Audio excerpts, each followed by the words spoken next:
Bonjour Olivier Cady. Bonjour. Bienvenue à Bruxelles. Merci. Alors, qu'est-ce qui vous amène dans notre beau pays pluvieux? Écoutez, c'est mon premier déplacement en tant que sénateur des Français établis hors de France, ici, pour rencontrer la communauté française établie en Belgique. Alors, l'objectif de cette interview, c'est de parler un peu de vous. Qui êtes-vous? Quel est votre parcours? Quelle est votre formation? Et puis après, je vous demanderai pourquoi vous êtes là. Alors, d'abord, j'ai créé ma société à 20 ans, donc je suis avant tout un entrepreneur. Donc j'ai eu une vie avant de rentrer en politique. J'ai créé ma société dans le domaine de l'électronique à Paris. Je l'ai développée. Je travaillais beaucoup pour les systèmes d'armes, donc développer l'électronique pour des grandes sociétés de l'aéronautique, le Rafale, Airbus, dans le domaine TGV, pour la sonde sur Mars. J'ai vraiment participé à beaucoup de grands projets industriels.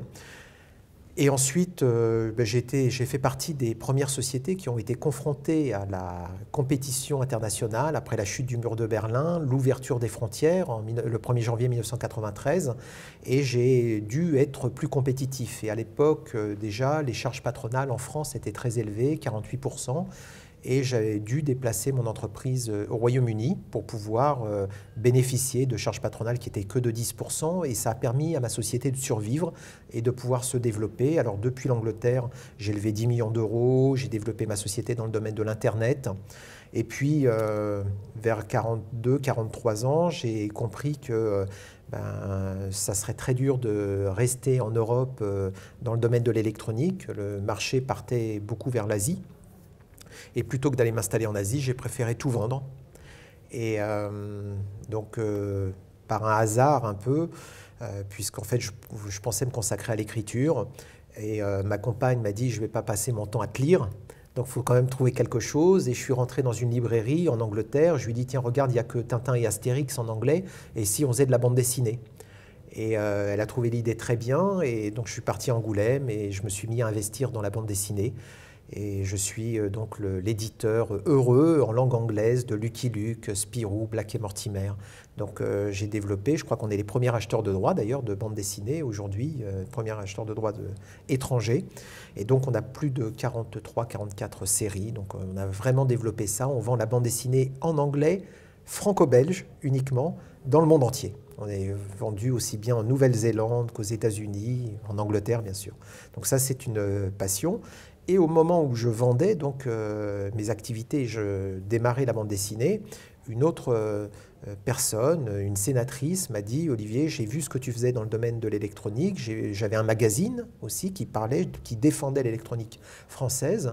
Et elle m'a dit « Je suis convaincu que tu es fait pour la politique. » Et donc, je me suis présenté en 2006 pour représenter les Français du Royaume-Uni à l'Assemblée des Français de l'étranger. Et je me suis engagé et j'ai fait de la politique comme un entrepreneur. C'est-à-dire que je ne suis pas arrivé en disant « voilà, il faut faire ça ». Je suis arrivé en disant « on va définir par exemple un plan ». Le problème numéro 1 en Angleterre, c'était il n'y a pas assez de place au lycée Charles de Gaulle. Donc on avait un manque de place. J'ai dit il va falloir donc apparemment créer un nouvel établissement. On va faire un plan comme dans l'entreprise, on va réunir les politiques, la chambre de commerce, les parents d'élèves, les lycéens, l'administration, les professeurs, les représentants de l'administration. Tout ce monde-là va travailler ensemble, on va fixer des objectifs et on va définir les actions ensemble. Et en faisant ça, eh bien, on a réussi à créer le deuxième établissement donc secondaire à Londres. Ça n'était pas arrivé depuis 1917. On a levé au total pratiquement plus de 100 millions d'euros. Donc on va faire un troisième établissement en septembre. Ça a marché en travaillant comme dans l'entreprise. Mais c'est vrai que pour le politique, ça veut dire être humble. Ça veut dire ne pas venir devant les gens « élisez-moi, je vais régler vos problèmes ». C'est venir dire « travaillons ensemble, définissons ensemble les objectifs, décidons des actions ensemble, évaluons les progrès ensemble ». Et là, par miracle, comme dans l'entreprise, les choses vont se faire.